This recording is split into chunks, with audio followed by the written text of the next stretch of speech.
Yolande, on va parler de votre secteur et surtout de vous. Vous êtes conseillère en Estrie. On va commencer par votre parcours professionnel. Vous avez un super parcours. Expliquez-moi un peu. Oui, certainement. Bien, merci beaucoup pour commencer. La première des choses, j'ai été récréologue. J'ai étudié à l'Université du Québec à Trois-Rivières. Comme récréologue, j'ai pratiqué la profession pendant 22 ans au niveau du domaine touristique. Alors, j'ai travaillé dans les grands événements majeurs au niveau du Québec et dans les stations de ski. Alors, je suis une fille de la neige. Et puis, par la suite, j'ai toujours travaillé avec les bénévoles dans la formation, le recrutement, la dotation. Et c'est toujours un secteur humain qui m'intéressait.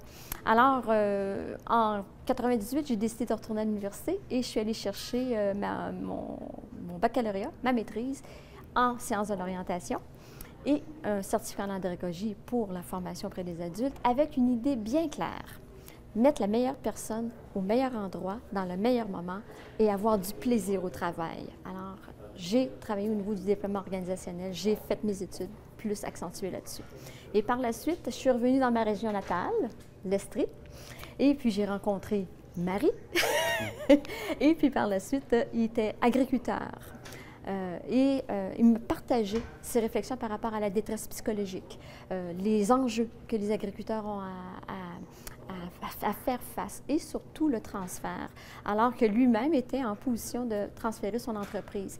Et puis j'ai pris tout ce que je suis et tout ce que j'ai acquis à travers mes 30 dernières années de travail et dit qu'est-ce que je peux faire pour aider les producteurs, les agriculteurs à transférer, à voir à ce que leur entreprise poursuive leurs activités. Parce qu'on veut tout avoir du lait, on veut tout avoir du beurre, on veut tout avoir des légumes. C'est très important. Alors, comment on peut faire pour les aider à perpétuer leur activité? Alors, c'est pour ça que je suis devenue conseillère en transfert d'entreprise. Au niveau du CETEC, quel est votre rôle précisément? Je suis conseillère en transfert, mais vraiment plus le volet. On va continuer à développer le volet agricole au niveau du secteur de l'Estrie, l'agroalimentaire, le agrotouristique et aussi PME, les petites entreprises. Alors vraiment, tout ce qui est le secteur humain organisationnel, c'est mon dada. J'aime les gens, j'aime travailler avec les gens, avec ce qu'ils sont, leurs ressources, leurs besoins, identifier ça. Alors c'est un peu le rôle que je vais avoir parce que je suis toute nouvelle auprès de l'entreprise, auprès de l'organisation. Vous êtes une passionnée dans la vie, une passionnée de l'être humain et ça, c'est important. En transfert d'entreprise, c'est pas toujours évident. Souvent, Non. on pense rien qu'au niveau monétaire, mais c'est plus que ça. Une entreprise, à la base, c'est des humains. Expliquez-moi un petit peu, vous, votre philosophie.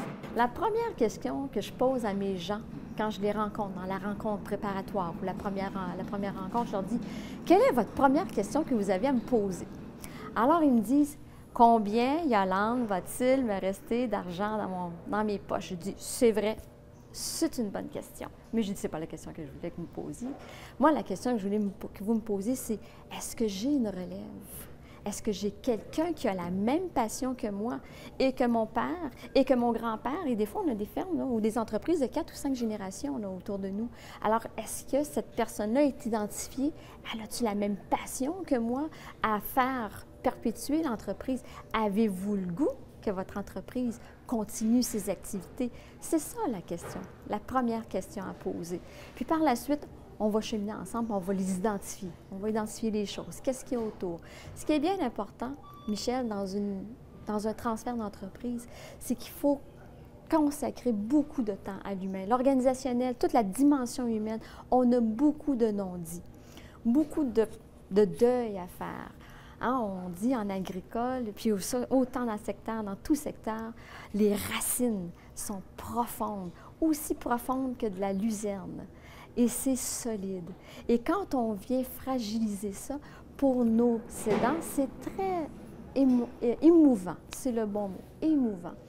Puis les rassurer là-dedans, de dire, ensemble, vous allez faire et on va faire les bons choix, de cheminer ensemble. Et c'est ça le rôle, pour moi, d'un conseiller en transfert, c'est de cheminer dans les décisions, petit pas à petit pas. Il y a des processus qui vont très vite parce que le cheminement est déjà fait. La réflexion, la relève est identifiée, on a déjà pensé à un prix, mais il y en a d'autres pour des propriétaires de dire « Voici le prix que j'exige à mon enfant qui va avoir une dette. » C'est coûteux. C'est coûteux. Puis là, il faut tout défaire. Tout défaire, le schème qu'il y a autour, c'est coûteux. Même oui, il va avoir une dette. Mais on va voir comment, avec la structure financière, on peut le faire. Et ça devrait marcher. Vous avez une approche très humaine. Oui. Au-delà de ça, vous avez des gens avec vous, évidemment, avec le CETEC. toute une équipe qui vont vous aider, qui vont être là en parallèle pour aider ces entrepreneurs. Extraordinaire. On a vraiment une belle équipe autour de nous, là, dans les différents conseillers. Le support. Moi, la première chose que j'ai pris en considération en lisant le site Internet, c'était le support. Les ressources qu'on a aussi. C'est important pour nous, les conseillers, d'avoir quelqu'un qui va penser à « j'ai une présentation au niveau d'une formation, je vais appeler Pierre pour pouvoir me supporter dans le message, dans le visuel, voir à ce que ma présentation soit bien, professionnelle, au reflet du CETEC. Ça, c'est très différent que d'être moi-même dans mon sous-sol à regarder tout ça et dire « je pense qu'il n'y a pas de faute d'orthographe, puis ça devrait être pas pire ». C'est très différent dans l'affiche au niveau professionnel parce qu'on est des professionnels et on s'affiche auprès de ces gens-là, auprès des cédants et des repreneurs avec une expertise. Si on revient sur le territoire de l'Estrie, on en a déjà parlé dans d'autres reportages, mais selon vous, votre œil à vous, quels sont les enjeux de l'Estrie maintenant? Il y en a plusieurs. L'exode des cerveaux. Ouais, Montréal et Québec nous attirent notre jeunesse. C'est très attirant. Les États-Unis viennent chercher de nos cerveaux. Ça va être de trouver une façon de retenir notre jeunesse en région. Je sais qu'on en parle beaucoup en ce moment en région, c'est d'être capable de retenir cette belle jeunesse-là et de ne pas faire de Sherbrooke ou de la région sherbrookoise seulement qu'un endroit de service. Non, l'Estrie, c'est plus que ça. L'Estrie, c'est un pouvoir de création, c'est un pouvoir d'innovation, mais c'est d'être capable de dire à nos jeunes, venez chez nous, puis avec ce que vous êtes, on va créer et consolider encore plus notre région. Parce que c'est facile, hein? Il y a des belles offres qui s'offrent ailleurs avec des études et une expertise que nos jeunes ont aujourd'hui. C'est facile d'aller ailleurs, mais c'est d'être attirant, puis de les garder chez nous. Puis il y a des belles entreprises. Il y a vraiment des belles entreprises en Estrie. Yolande, si on veut faire affaire avec vous, vous êtes en Estrie, on le rappelle encore une fois. Tout à fait. Je me déplace et je suis heureuse d'aller visiter les entreprises. J'ai mes bottes, j'ai mon manteau et c'est un plaisir d'aller rencontrer les gens.